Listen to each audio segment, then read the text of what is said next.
Hey everybody, Shannon here from the Backwoods Boys. Just wanted to do a little video here to bring everybody up to speed. And I just came back from my trip from North Carolina, Virginia, and Tennessee. And I went out to visit Brother Dwight Hall. But before I could get there, he passed away. And I heard God speak to me this summer, hey, I heard him say, you need to go visit Brother Dwight. And it was in a real serious type of way. So I had called them and told them I was coming out. And we had planned for me to come out this fall. But then he fell ill and he was in the hospital. And I said, oh boy, I'm coming right now. And he said, no, don't come just yet. He said, I'm healed, Brother Shannon. I'm getting better. And when I get out of the hospital, you fly out here. And he said, so book your flight for a couple, 3 weeks out. And I think I booked it for about 2 weeks out. But by the time I got there, he had passed away. And it was really tough on me. Before I left, I was grieving really hard. And I did a little bit of footage here and there on my Backwoods Boys channel. And, I apologize for being upset. But he really meant a lot to me. So at any rate, on my way out there, I was thinking, man, he had passed away, and I thought, man, I missed it. I should have listened to God and been more, serious about going out there and visiting him. But I realized, because I told myself, I said, man, I missed it. But, after I got out there, I realized I didn't miss it, and I'll tell you about that because I flew in on a Wednesday evening and into Charlotte, and Brother Dwight's son flew in from Tennessee into Charlotte as well. And he was telling me when we picked him up, he said, he goes, when they were taking off from Tennessee there, he said, the pilot come on the intercom there on his plane as they were taxiing out, to go out on the runway. They stopped and the pilot said, he apologized for going to have to be grounded for a few minutes there because they said they seen oil leaking out of one of the right engines. And Joe was thinking, oh my goodness, there's oil leaking out of the engine. And Joe said he looked out the window and the engine was right there. And he said this guy come up there to work on it, and he said he looked pretty rough. I don't know if he had dreadlocks or whatever, but he just looked kind of like a rough fellow. And then I guess the guy fixed the oil leak, and then the pilot came back on and said, okay, folks, our oil leak is fixed. We're getting ready to take off. And Joe is just going, oh, my goodness. You got to be kidding me. And I know how he felt. Not really. But, I had my own thoughts going through my mind because I haven't flown in like 14 years. And prior to that, it had been another 15 years or something. So I haven't done a lot of flying in the last 30 years. But, I had thoughts of, what happens if this wing rips off, because this big giant engine is like, attached to this wing, and it's like, man, that's a lot of weight on that, wing.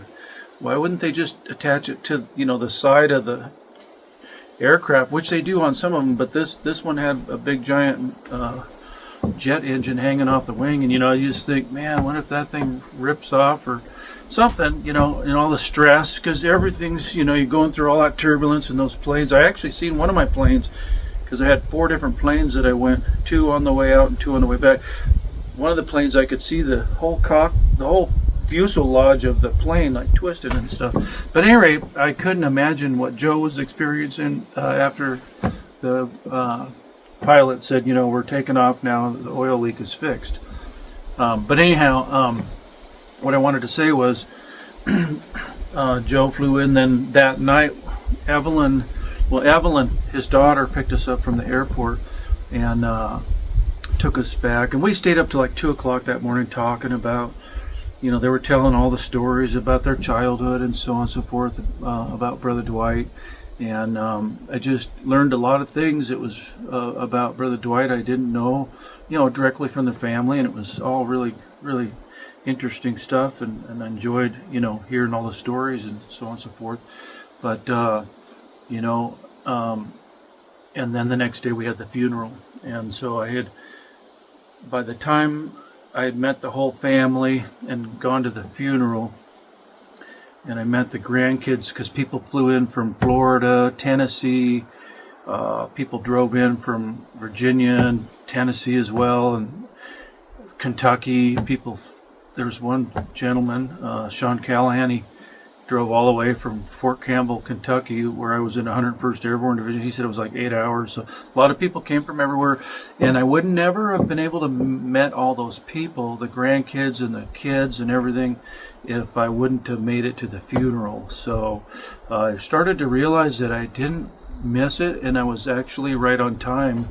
And one of the things that happened there during the funeral is we were able to view the body of Brother Dwight, and that was kind of interesting because I just really felt like he really wasn't there, which he wasn't, but it was interesting to see him again one last time like that. And then I was watching some slideshows, and I was watching the slideshows, and I noticed I didn't see any photos of him and I together because we were really close, and I seen photos of him with other brothers from different parts of his different times of his life, and all the kids and the children and the family and the grandkids and stuff, and I thought to myself, oh, that's kind of sad, I didn't see it. Well, I didn't. Somebody said maybe there was, but I didn't see any photos. But so I was like, oh, it was a little bit sad, But I told myself, I had to have a talk with myself, and I said, Shannon, I said, this isn't about you. It's about Brother Dwight and his family. And so I had that little talk with myself, and then we went in to do the service, and a lot of people showed up, and I was filming. I filmed the service from a little different angle than what Brother Michael, because Brother Michael Helms filmed it as well, and it's on Little Flock Tabernacle Facebook page.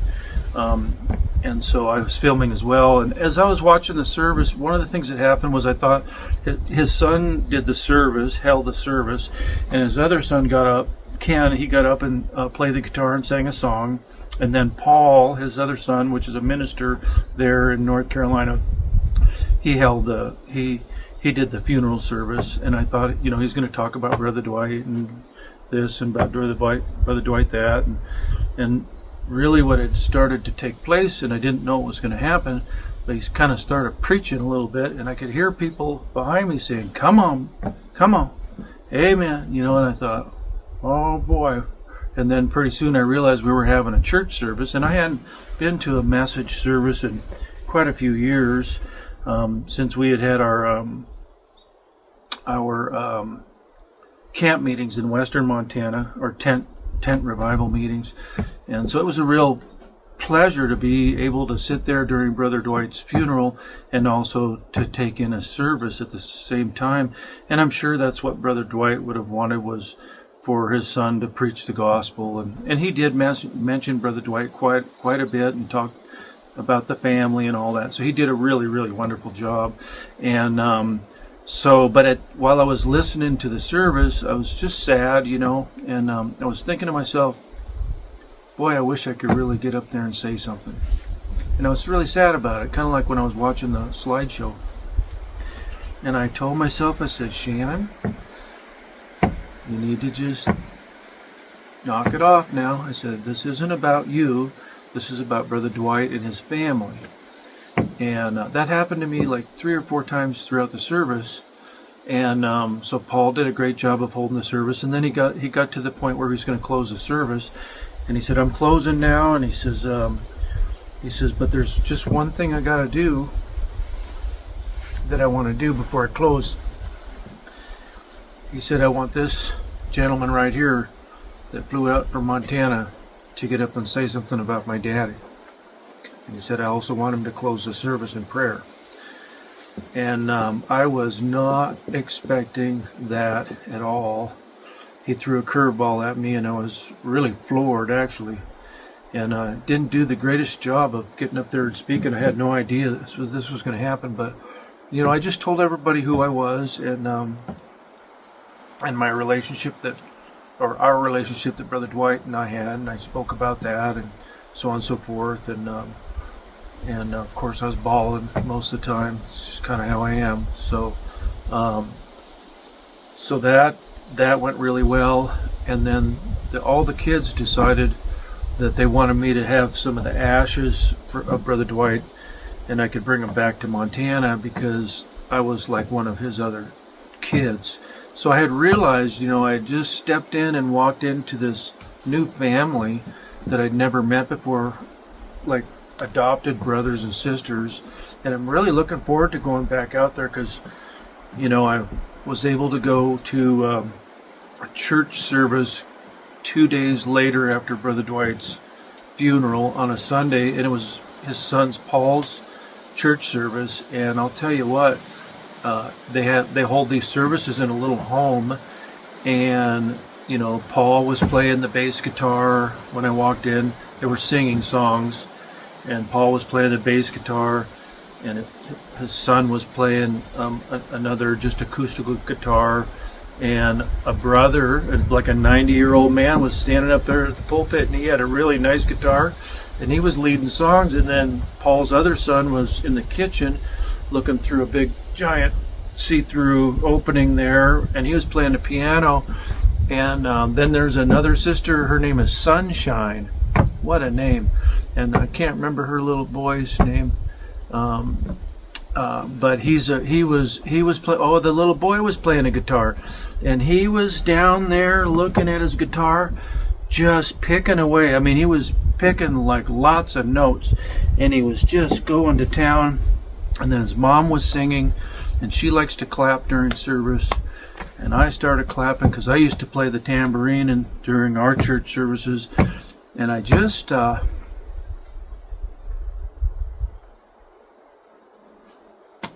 felt right at home, folks. I just felt like I was home, as amongst, my people, so to speak, my brothers and sisters, because I really have a connection to the Lord through this group of people called Message Believers, and they just have a very, very unique way of serving God. The only way I could describe it is, out of all the groups of people, and this isn't a hit towards anybody or any of their groups or whatever, whether you're Pentecostal or Baptist or, Mormon or whatever, I love all those people, and there's a lot of really, really great Christians out there that are in denominations and stuff, and but the way I could describe a Message Believer is they are probably the closest people to God that brothers and sisters that I've ever met. They know how to serve God. They're in love with the Lord Jesus Christ, like this love affair. And one of the sisters that came and stayed with Sister Ann while I was there, she stayed there for like 3 days, and her name is Sister Janet Payne, and she is a very, very dedicated lady, and she's very unique, and we talked a lot. She's still texting me and encouraging me out here while I'm back in Montana, and she just has a real special way and she knows her scriptures, and she knows her quotes from what Brother Branham spoke, and it's just a very unique relationship that I formed with this sister and all the other brothers and sisters out there. So I told myself before I even left Montana to fly out there that I was going to try to rededicate my life to the Lord in Brother Dwight's passing, in honor of him and of the Lord, mostly of the Lord, but, just because I know that God lived in Brother Dwight, and so I wanted to dedicate. And then this is very interesting. I was able to, I rented a car, and I just rented the cheapest car I could. I wanted to go up to Virginia and through Tennessee there and into Virginia and visit some friends that I've never met in person before, although I've been friends with them on Facebook for many years. And looks like the wind is picking up here a little bit. I hope the sound will be okay. But it's just beautiful here, by the way, right now. You can kind of see some of the yellow colors in the aspen trees. All the aspens are turning yellow right now. Fall's hitting here in Montana. We're just fixing on, having our first frost here. And, it's 85, or it's 85 degrees, I think, today and at night it's been dropping down into the 40s. So it's just that fall weather. It's just beautiful. It's crisp in the mornings and kind of cools down in the evenings and stuff. But at any rate, I rented the cheapest car, economy car. When I got there, they said, "Oh, hey, you qualified for an upgrade." So they said, "Do you want the Toyota Camry or do you want the Challenger?" And I had seen the Challenger sitting out there, and I was thinking, man, that'd be a nice ride. I think a tree limb just fell down. I just heard a tree fall over somewhere. But I said, that would be a really nice ride. And sure enough, they said, what do you want? And I said, I'll take the Challenger. So I had this Challenger to drive through, the Blue Ridge Mountains there in North Carolina. And the day before, Evelyn and I went on a trip up there, and it was just beautiful. It's where they filmed the movie The Last of the Mohicans, and there's Chimney Rock, and it's just absolutely gorgeous. And the whole trip all the way through the valleys and going through North Carolina into Tennessee, and then over some more mountain ranges through these little valleys.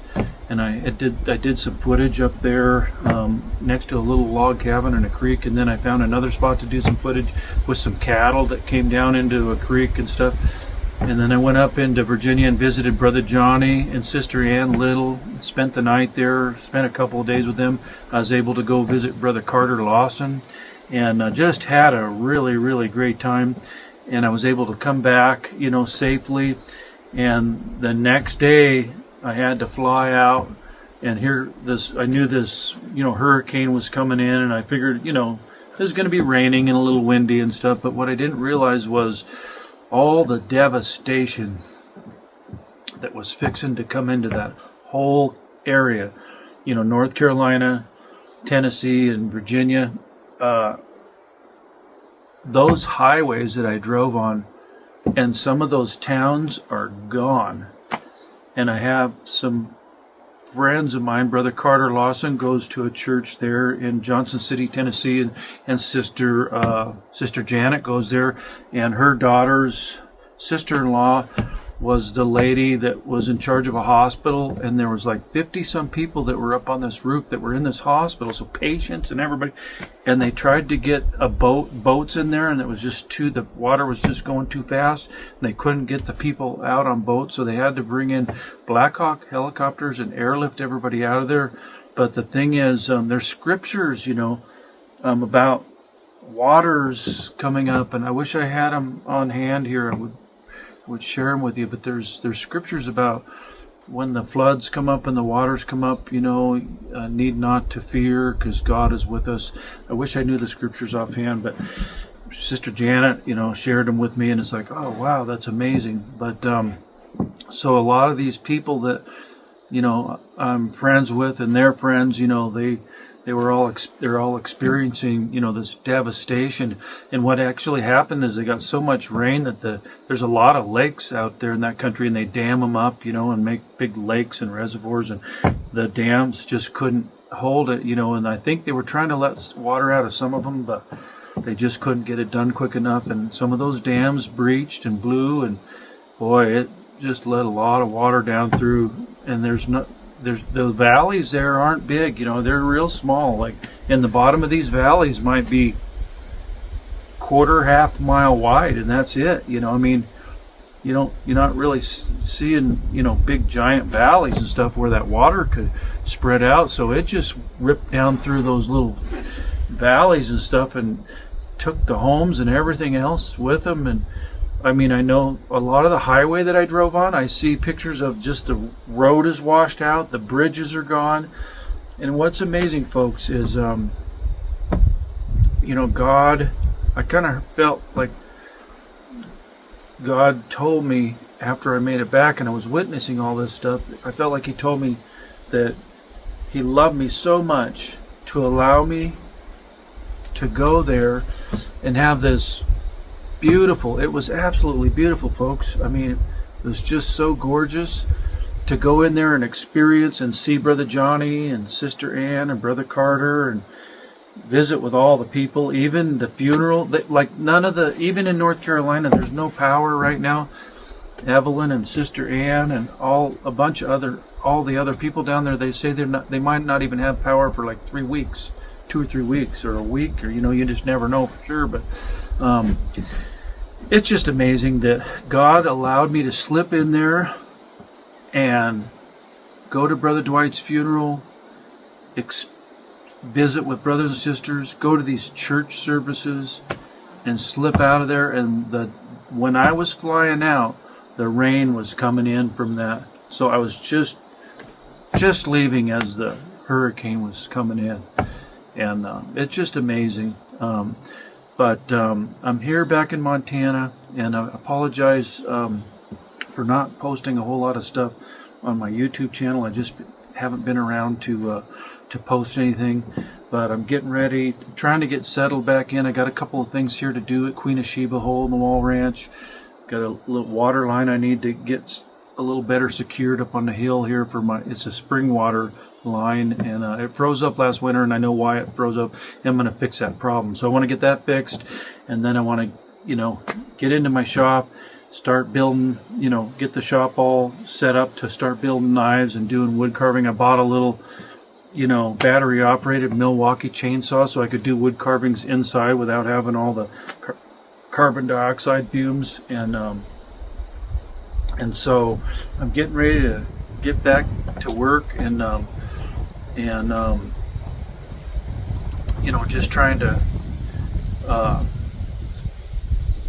just get everything back organized. I just got a lot of stuff that I've been doing and working on, and I bought a little hard drive to download all of my videos on my phone, because my phone has been getting clogged up, so it's been making it difficult to do any kind of filming or footage. So I got that freed up here just today, and there's some folks in town that want me to do some work for them. So just got a lot of things going on here, but I wanted to give you guys an update. I'm back in Montana, got my feet back on Montana soil. I picked up my little I'll show it to you. I picked up my little silver bullet urn. It's got an eagle feather on it, and it's a silver bullet. And then there's a little tag on here that says Dwight Hall, and it says 1945 to 2024. So I just put some of his ashes in there today, and I'll go ahead and do a little out at the cemetery here. I'll do a little, take some of his ashes and do a little memorial out there. His heart was out west. He wrote albums, My Heart Is Out West, and he sang about the West a lot. A lot of what he wrote was, probably 75% of it was things about the West, and he always wanted to live out west and be a cowboy. But he was kind of he was just a North Carolina boy, and so I'm going to miss him a lot. I'm glad I got my composure back. I really couldn't even talk on film or without really busting up and tearing up and stuff. But I'm feeling better. I'm healing over that, and I also feel a little nudge. When for the last 3 years, I've gone through some things that are kind of tough, and I kind of backed off from everything. I just backed off from really serving God, at my full potential. But I feel a little tug there, and we live next to the Fort Belknap Indian Reservation, and kind of have Paul told him where I lived, and he said, "Man, it'd sure be great to go minister to the Indians over there." And so, but that's not an easy task. You have to be friends with people over there, and they have to be able to trust you, because Indians, they don't have a lot of trust in the white man, and you can't blame them. And they have a lot of issues themselves, just struggles with things. It's just a really different culture over on the reservation there. But got a lot of friends there. They're good people. All the people over there are great folks, and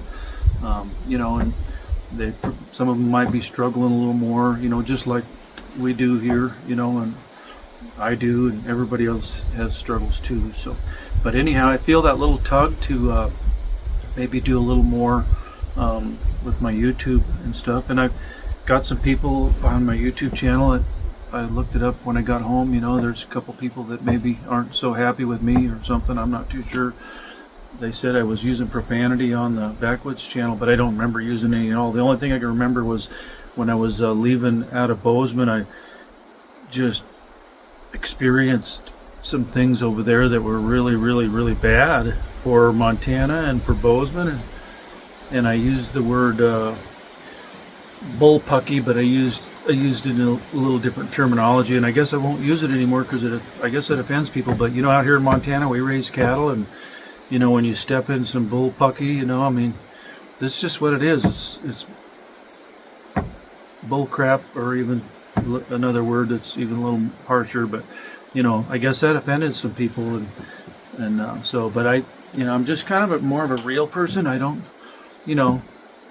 Well, there's another word that I that wants to come out of my mouth, but I don't try to tenderfoot around things, you know, and you know, I'm just kind of a little more of a, I don't know, rugged Christian, so to speak, and you know, I don't want to say anything that's really, you know, vulgar and stuff on my channel and so on and so forth like that. But at any rate, just like I said, I wanted to give everybody an update.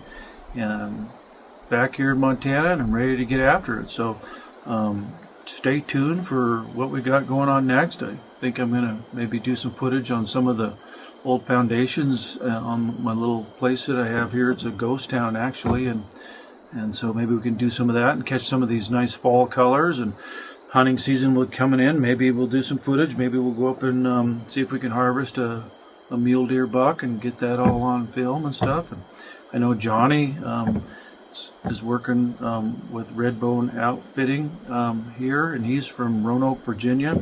And I was actually going to drive back with Johnny, but he come out a little earlier this year to do a ram hunt, and they hammered a nice big full curl ram. And so yeah, we'll do some of that kind of stuff, and you know, just get back on board and get my channel up and going again. So, hey, thanks for tuning in, and thanks for being patient with me, and to allow me to go back there to Brother Dwight's funeral. And gonna miss him. God bless you, Brother Dwight. And I told him to say hi to my mom and dad for me, and put a big petition up in heaven for me that my soul would be saved too, and that we could all spend eternity together. So, and also with you folks. So anyway, God bless you, and we will see you on the next episode of the Backwoods Boys. And my little clicker is not working, so I'm going to have to go up to the camera here and shut it off. So we'll talk to you guys soon. Take care. Bye-bye.